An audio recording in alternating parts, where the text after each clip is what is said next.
Yuan yang mendengarkan suara teriakan bunga sesaat tak sengaja melihat Mule.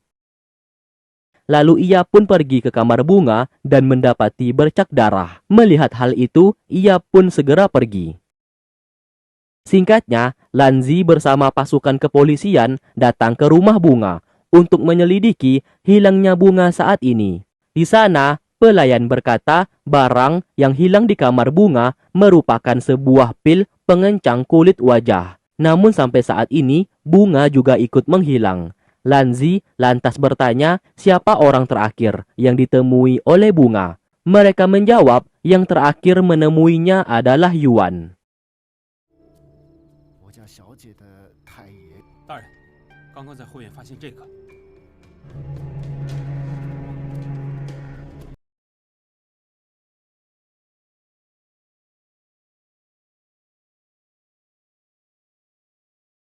Ternyata Yuan mengikuti Mule yang memasuki kamar Suyu.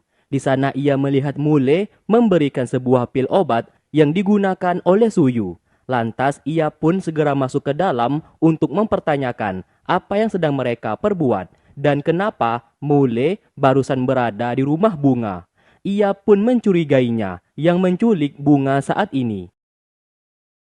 Karena kesal atas tuduhan tersebut, Suyu langsung meracuninya sebab menuduh Mule.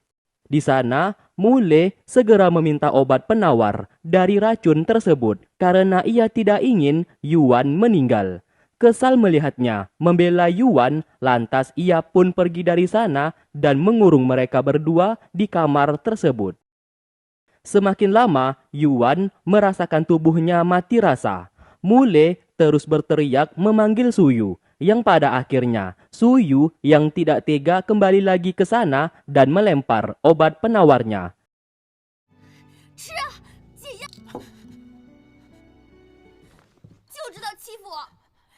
Setelah itu, Mule menceritakan semua permasalahan yang terjadi saat ini. Kalau Suyu yang ia lihat sebenarnya adalah Xiaoke, sahabatnya, dan penjahat tanpa wajah adalah Suyu yang asli. Mendengarkan ceritanya, Yuan akhirnya mengerti. Sesaat, Mule melihat sebuah bulu hitam. Yuan yang melihat itu menyadari, berarti bisa disimpulkan bahwa yang menculik bunga adalah wanita penjahat tanpa wajah yang tak lain adalah Suyu. Mereka pun segera pergi ke sebuah tempat dan berhasil menemui penjahat tanpa wajah di sana yang menghalangi jalan mereka. Yuan lantas bertanya apakah ia adalah Suyu. Penjahat tanpa wajah membenarkan perkataannya. Ia pun mengatakan apabila mereka ingin menemui bunga, maka harus mengikutinya. Baru saja hendak berjalan, Yuan tiba-tiba terkena jebakan. Begitu juga dengan Xiaoke. Mule yang ingin menolong dibuat pingsan oleh Minghu menggunakan bubuk beracun. Setelah berhasil menangkap Xiaoke, Suyu segera melakukan praktek ilmu sihirnya untuk mengambil kembali wajahnya.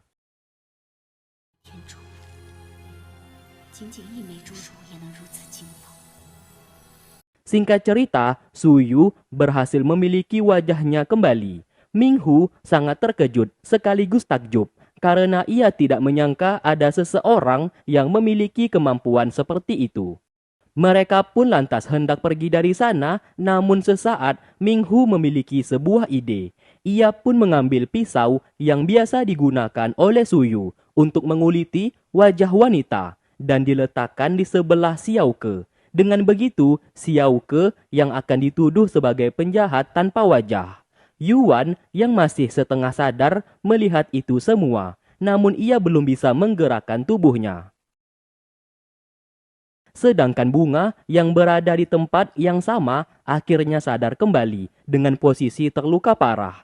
Ia pun merasa heran kenapa bisa berada di tempat tersebut. Hingga keesokan harinya, Lanzi mendapatkan laporan mengenai keberadaan bunga. Ia bersama pasukan kepolisian mendatangi tempat tersebut.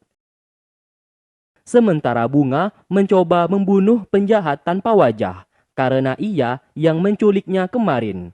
Tentu saja Xiao Ke yang menyadari kalau ia sudah dijebak dan wajahnya sudah diambil tidak mengaku kalau ia yang menculik bunga.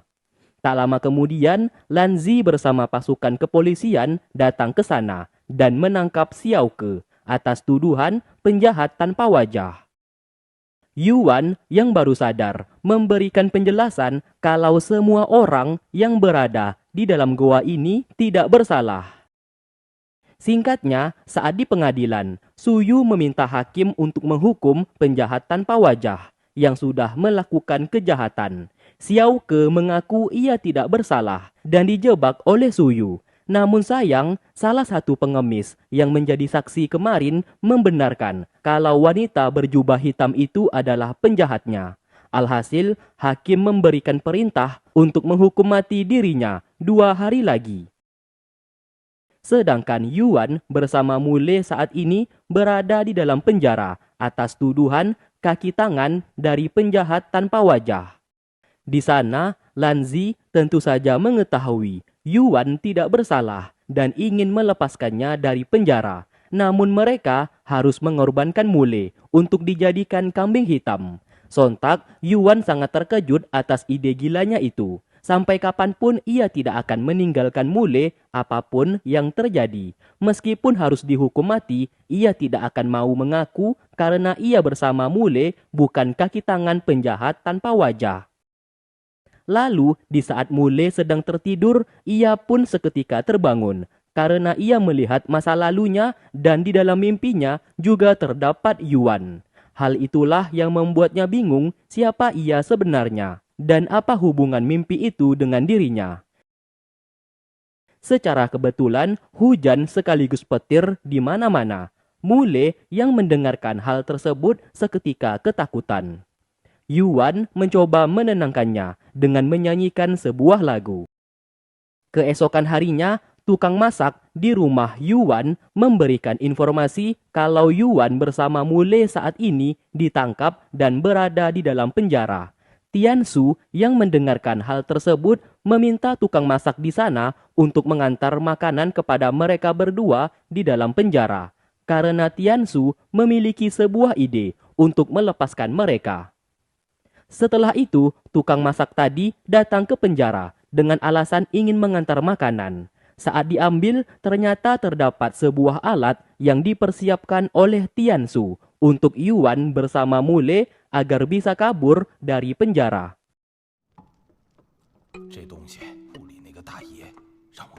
Setelahnya, borgol penjara berhasil dirusak dan para penjaga juga berhasil dilumpuhkan. Saat berhasil keluar, mereka menggunakan alat ciptaan oleh Tiansu yang mampu menggali tanah sedalam mungkin. Hal itu mereka lakukan untuk melepaskan Xiao Ke dari dalam penjara.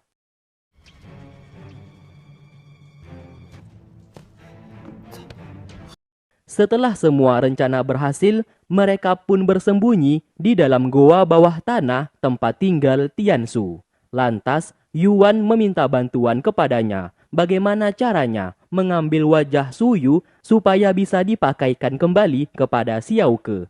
Apabila berhasil, maka mereka bisa mengatur strategi supaya Suyu bisa ditangkap atas apa yang telah diperbuatnya. Tiansu menjawab ia bisa saja melakukannya. Namun, Suyu harus melepaskan kulit wajahnya terlebih dahulu agar bisa ia pasangkan ke wajah Xiao Ke. Sebab apabila ia dipaksa untuk menguliti wajah Suyu, ia tidak akan bisa. Karena Tiansu tidak memiliki kemampuan seperti itu. Sementara itu, Lan Zi melihat penjara telah dibobol. Yuan bersama Mule telah menghilang bersamaan dengan penjahat tanpa wajah. Melihat hal itu, ia pun bingung harus melakukan apa. Keesokan harinya, Lan Zi pergi ke rumah Suyu sebab kakeknya telah meninggal dunia.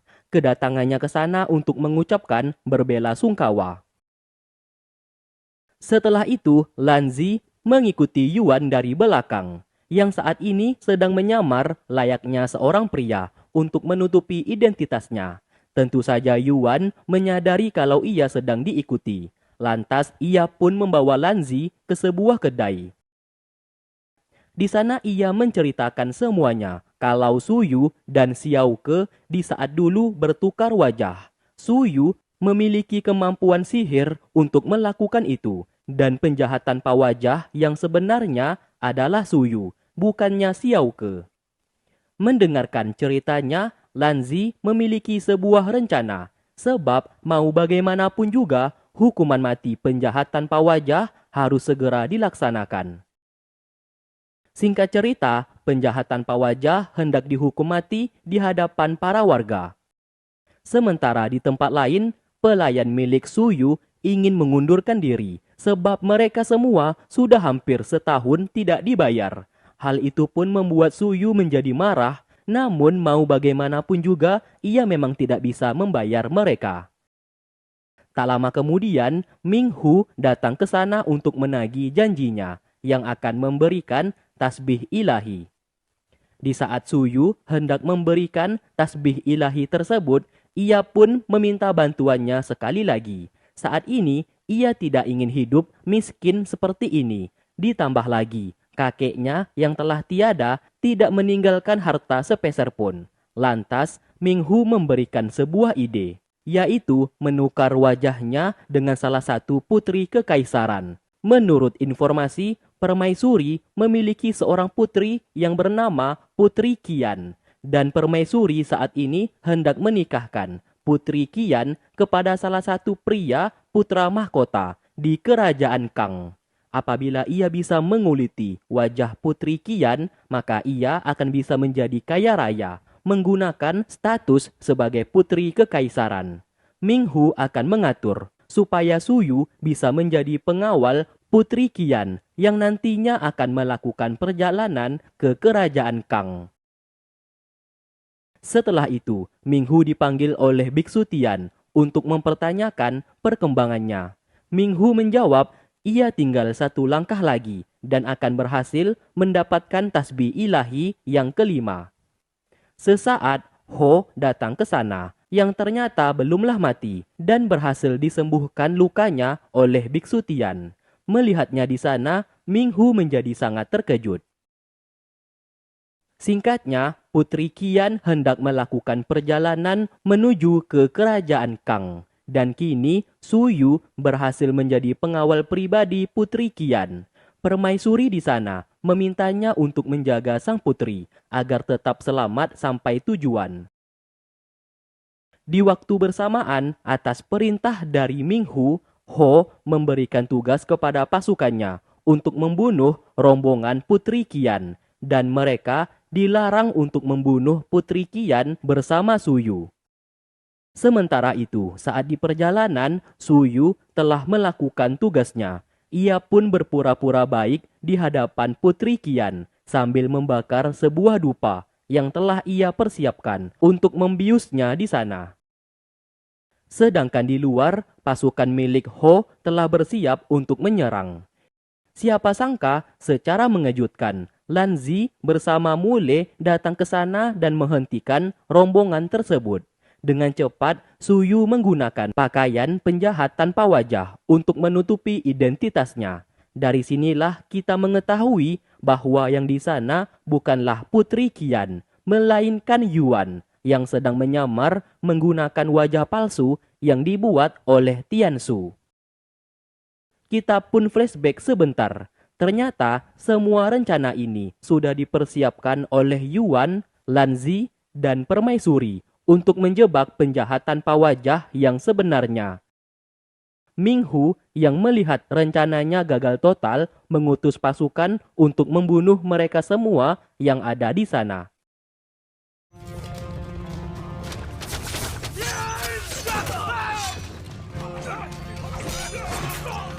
Di dalam pertarungan itu, Yuan sesaat terluka. Tentu saja Mule menjadi sangat marah. Seketika tanpa sadar, kekuatan di tubuhnya langsung bangkit dan menghabisi semua musuh dalam waktu sekejap.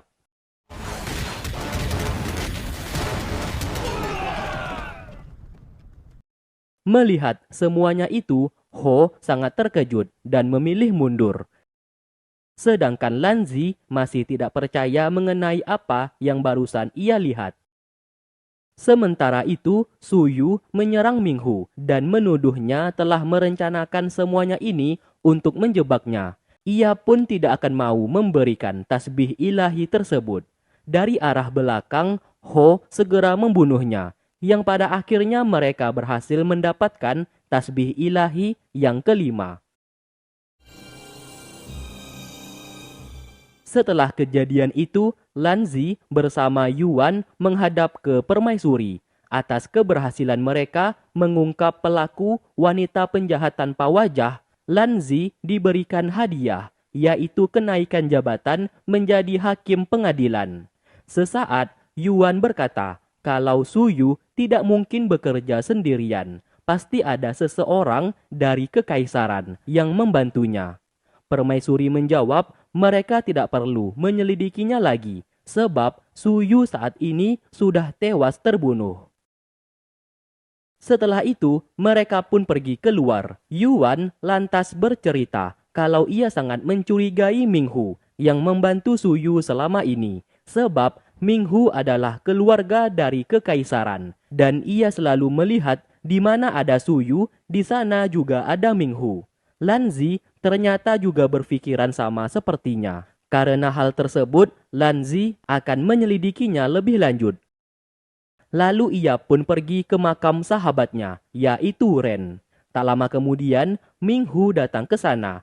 Karena makam yang didatangi oleh Lanzi merupakan pengawal pribadinya. Ia pun meminta Lanzi untuk pergi dan menuduhnya sebagai penyebab kematian Ren. Karena Lanzi yang tak sengaja membunuhnya saat bertarung. Di sana, Lanzi meminta maaf akan hal tersebut. Kedatangannya saat ini memang untuk menemuinya dan bertanya apakah ia adalah wanita bercadar yang waktu itu berada di Goa Luotian dan menyelamatkannya. Merasa telah dicurigai, Minghu tetap tidak mengakui dan berkata kalau Lanzi telah salah orang. Di sana ia hendak pergi. Kuda yang dipakainya diserang ular hutan yang menyebabkan kuda itu hilang kendali dan Minghu terjatuh. Lanzi segera menyelamatkannya. Dari sinilah ia pun merasakan kalau wanita bercadar waktu itu adalah Minghu.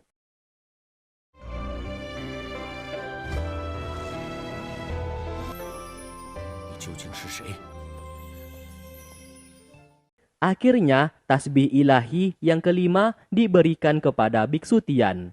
Sesaat, Minghu bertanya, mengapa di setiap tasbih ilahi mengeluarkan warna cahaya yang berbeda-beda?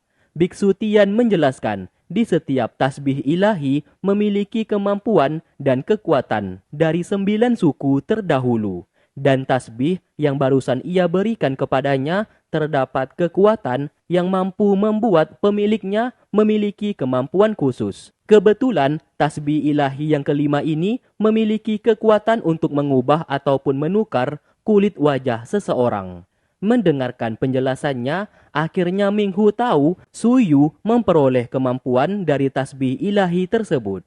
Setelahnya, Biksu Tian memberikan petunjuk keberadaan tasbih ilahi berikutnya yang berada di dalam sebuah boneka yang dimiliki oleh Tuan Go, Menteri Kekaisaran.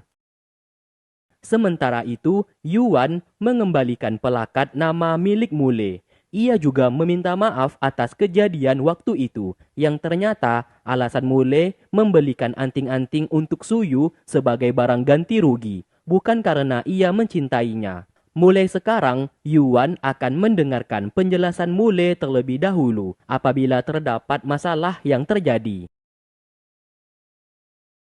Adegan lalu berpindah di sebuah desa, jauh dari kota Luyang. Terdapat seorang wanita yang bernama Siyu yang menjual boneka wayang.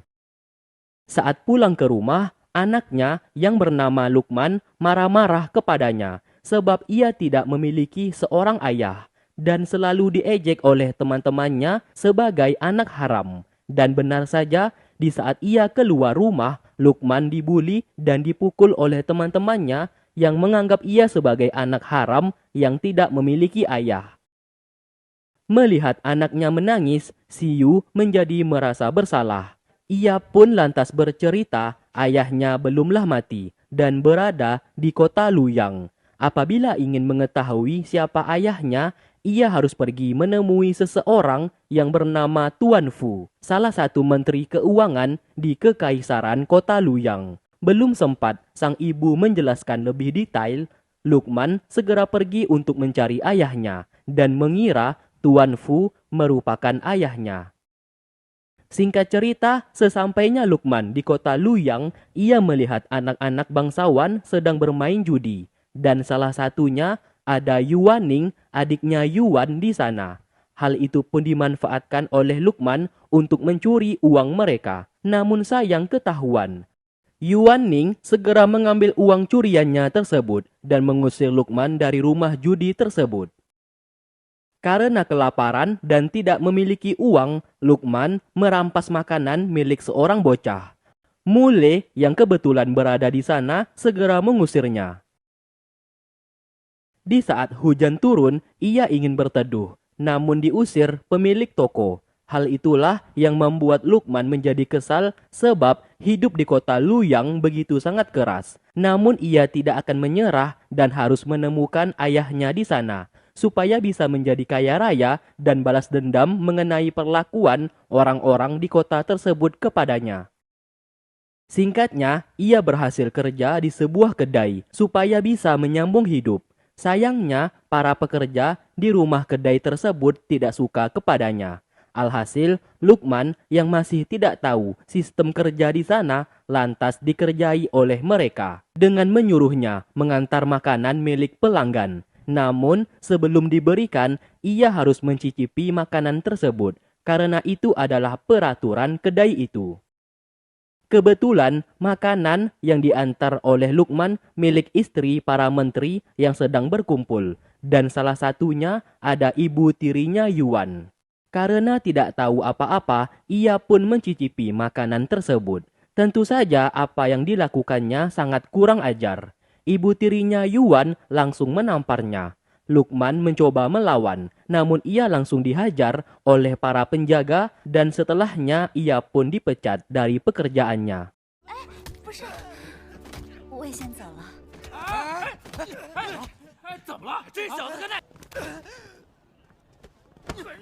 Sementara di tempat lain, Tuan Fu, ayahnya Yuan ini sedang menyendiri dan mengingat mantan kekasihnya di masa lalu. Kita pun flashback sebentar. Di kala itu, ia menyukai seorang pelayan yang bekerja di Kekaisaran. Ia bernama Siyu. Dan di saat itu, Siyu hamil anak dari Tuan Fu. Namun anehnya, Siyu tidak ingin Tuan Fu bertanggung jawab masalah kehamilannya dan meminta boneka yang pernah ia berikan untuk dikembalikan. Mendengarkan hal tersebut, Tuan Fu lantas mengembalikan boneka tersebut. Saat di perjalanan pulang, Tuan Fu dicegat oleh seseorang yang mengaku anaknya. Ternyata ia adalah Lukman. Ia berani menghentikan kereta kuda itu sebab mengetahui kereta kuda itu milik Menteri Keuangan. Di sana ia pun mengatakan kalau ia adalah anak dari wanita yang bernama Siyu. Sontak, Tuan Fu sangat terkejut dan membawanya untuk masuk ke dalam kereta. 我娘给您做的人偶，临走的时候又从您这儿要回来的。没错，没错。 Setelah itu, pelayan menghampiri Yuan untuk memberikan informasi kalau ayahnya membawa seorang pria yang dikatakan anaknya. Yuan menjadi terkejut dan segera pergi melihat. Lantas, semua orang mendatangi Tuan Fu untuk mempertanyakan kebenarannya. Alangkah terkejutnya mereka, ternyata pria yang dimaksud adalah Lukman yang pernah membuat masalah kepada mereka sebelumnya.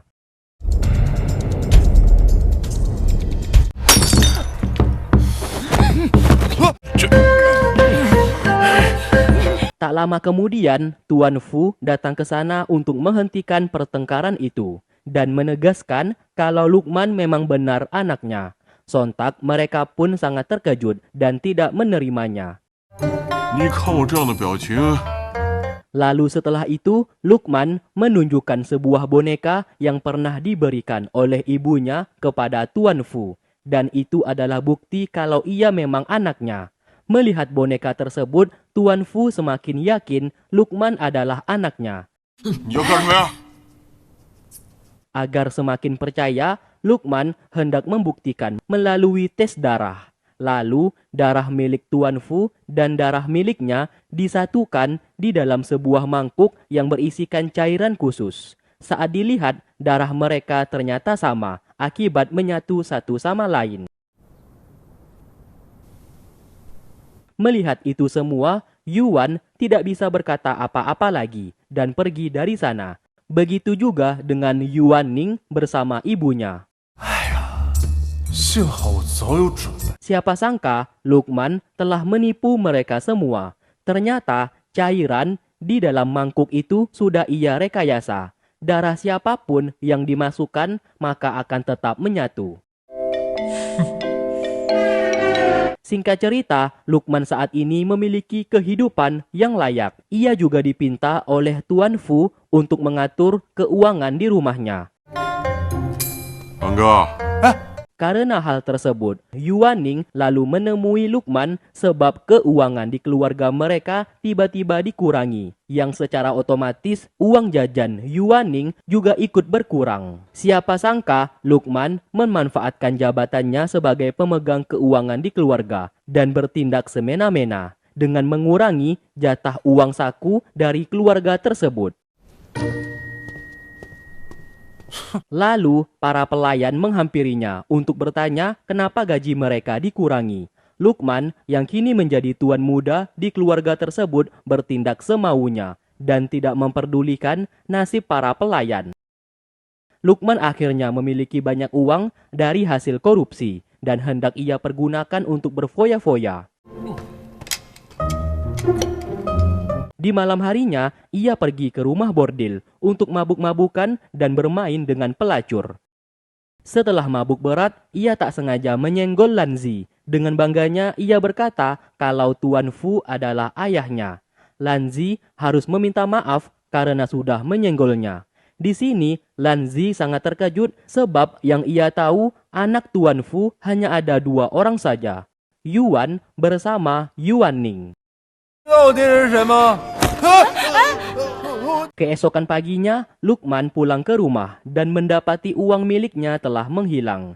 Ia pun teringat di saat sedang mabuk, wanita pelacur telah mengambil uangnya.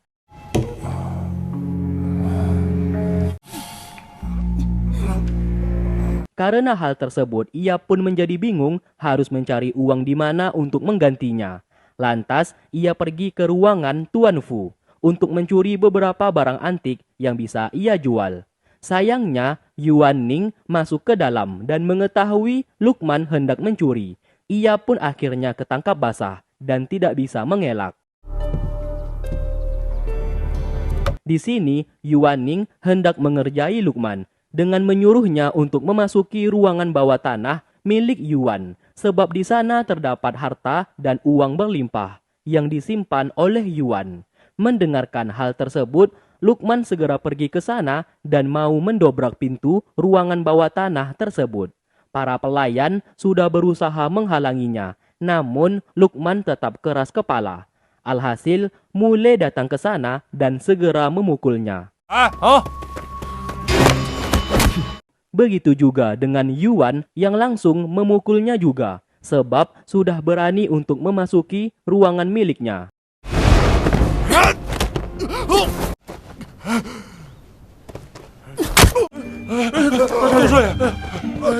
Setelah itu, Yuan meminta bantuan kepada Lanzi untuk menyelidiki apakah Lukman anak dari ayahnya atau bukan.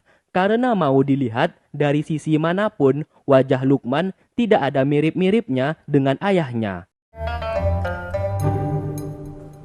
Setelah itu, Lanzi pergi ke sebuah tempat, ruangan para pelayan kekaisaran. Di sana ia melihat para pelayan sedang membuat boneka wayang. 做工果然精明。 Lalu ia pun dibawa oleh salah satu pemimpin pelayan. Di sana, Lanzi bertanya ia ingin mengetahui identitas seseorang wanita yang bernama Siyu yang pernah menjadi pelayan kekaisaran sekitar 18 tahun yang lalu. Pemimpin pelayan di sana mencoba mencari informasi mengenai wanita yang bernama Siu. Sayangnya, setelah ia mencari, ia tidak menemukan. 公公， Tak lama kemudian, pelayan senior yang sudah bekerja lama di kekaisaran datang ke sana. Ia bernama Nyonya Ling. Ia tidak bisa melihat sebab matanya buta. Mendengarkan Lanzi sedang mencari identitas wanita yang bernama Siu, ia pun mengenal orang tersebut dan akan menceritakan sebuah kebenaran kepadanya. Lalu di saat dulu, Siu merupakan temannya. Ia terkenal paling cantik yang jago dalam memainkan boneka wayang. Kaisar dan permaisuri di saat dulu sangat menyukai pertunjukan wayang miliknya. 手艺又好，又会了解。 Setelah itu, Tuan Fu yang masih muda dan menjabat sebagai menteri di kekaisaran sangat menyukai Siu dan ingin menikahinya. Namun, Siu menolak sebab ia sudah memiliki kekasih.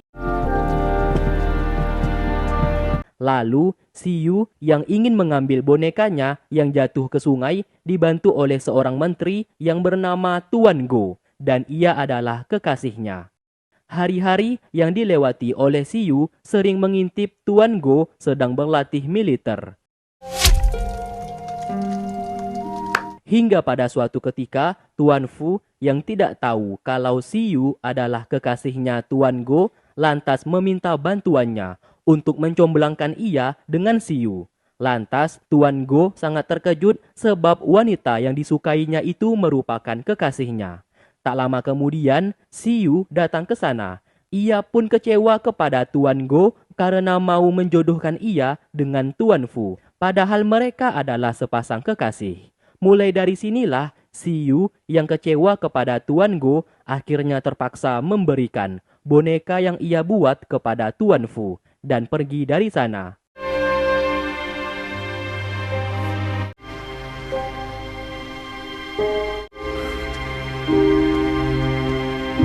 Di malam harinya, ia menemui Tuan Go yang berada di tenda militer. Dari sanalah, Tuan Go mengatakan alasan ia menjodohkannya dengan Tuan Fu sebab ia akan pergi berperang dan takutnya akan tewas di medan peperangan. Mendengarkan hal tersebut, Siu menjadi sangat bersedih. Di malam itulah, mereka berdua melakukan hubungan terlarang yang digelar gubuk bergoyang.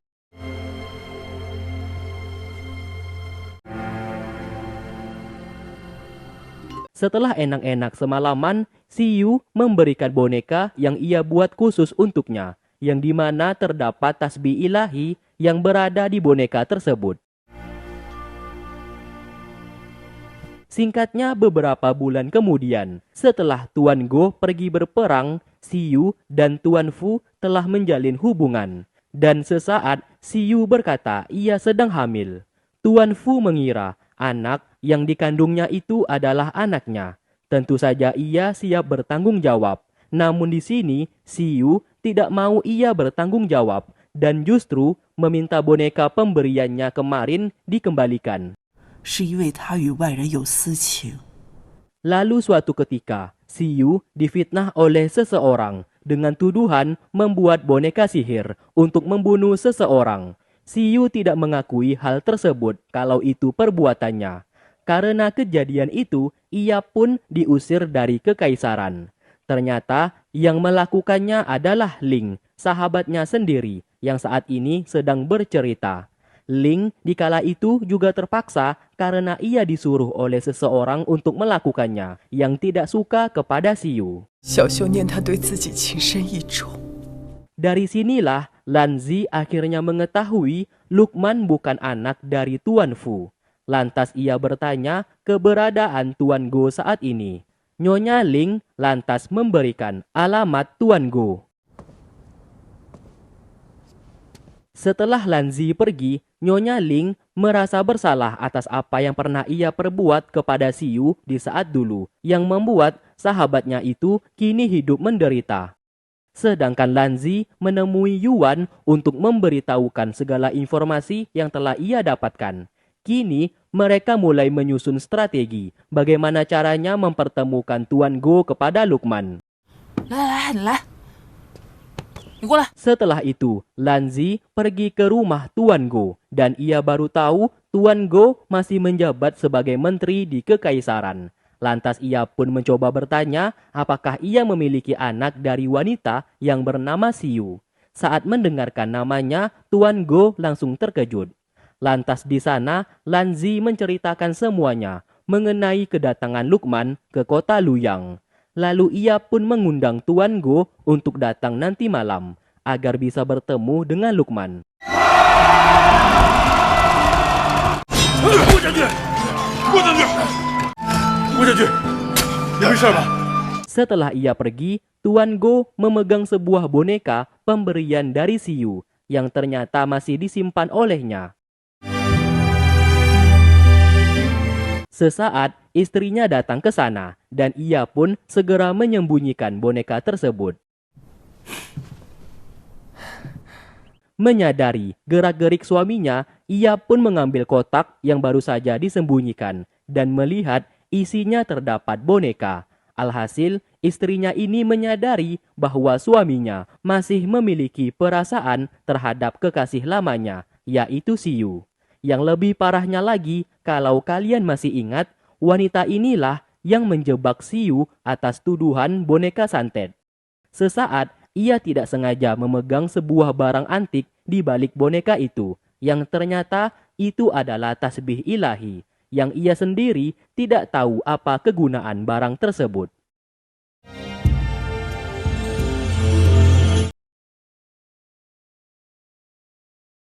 Sesaat ia menyadari barang itulah yang dipertanyakan Minghu kepadanya tempo hari, namun ia tidak berani mengambilnya dan dikembalikan lagi ke boneka tersebut. Saat di malam hari, Yuan sengaja mengundang ayahnya beserta Lukman makan di sebuah kedai. Lalu tak lama kemudian, Tuan Go dibawa oleh Lanzi datang ke sana. 还不明白吗，爹？他根本就不是你。 Yuan berkata, ia yang mengundang Tuan Go untuk datang dan sebenarnya Lukman adalah anak dari Tuan Go. Dan di sana ia bersama Lanzi menceritakan kebenarannya. Sesaat Tuan Fu bertanya apabila hal itu memang benar, kenapa di saat cek darah kemarin, darahnya dengan Lukman bisa bercampur. Lukman lalu mengakui kalau ia sudah memanipulasi cairan di dalam mangkuk tersebut. Darah siapapun dimasukkan ke dalamnya, maka akan tercampur menjadi satu, yang seolah-olah mereka satu darah. Lukman yang sedari awal tidak peduli siapapun ayahnya, lantas bersujud di hadapan Tuan Go sambil memanggilnya dengan sebutan ayah. 来，快起来！爹， Melihat sikapnya seperti itu, membuat Tuan Fu menjadi sedikit jengkel dan kesal. Lantas ia pun pergi dari sana. Lalu Tuan Go menjadi sangat senang bisa bertemu dengannya. Terlebih lagi, Lukman memberikan boneka tersebut yang sangat dikenali olehnya. Sesaat, Tuan Go belum bisa membawanya kembali ke rumah sebab ia harus merundingkan terlebih dahulu kepada istrinya. Untuk sementara waktu, Lukman dipinta untuk tinggal dan dijaga oleh Lanzi. Setelah itu barulah Tuan Go akan menjemputnya. Baru saja hendak pergi, tiba-tiba Lukman disumpit dari belakang oleh seseorang. Lukman di sana mengira hanya seekor nyamuk yang menggigitnya dan tidak peduli. Di luar, hujan turun sangat deras. Saat berada di dalam kereta, Lukman tidak henti-hentinya berbicara dan membangga-banggakan ayahnya. Meskipun Tuan Fu bukanlah ayahnya, namun sekarang Tuan Go adalah ayah kandungnya yang memiliki pangkat di kekaisaran, sekaligus keluarga bangsawan. Ia pun menjadi senang sebab nantinya ia bisa menjadi tuan muda yang kaya raya. Apabila waktunya telah tiba, ia ingin menikahi Yuan. Karena saat pandangan pertama ia sudah menyukainya. Karena Yuan memiliki wajah seperti para pelacur di rumah bordil, tempat biasa ia kunjungi. Mendengarkan hal tersebut, seketika Lanzi menjadi sangat murka. Ia pun mengikatnya di pohon yang kebetulan sedang turun hujan. Hal itu dilakukan untuk menghukumnya. Siapa sangka secara kebetulan petir menyambar pohon tersebut yang menyebabkan Luqman tewas seketika. Lanzi yang melihat itu langsung tertunduk lemas karena tanpa sengaja ia membuat Luqman jadi terbunuh.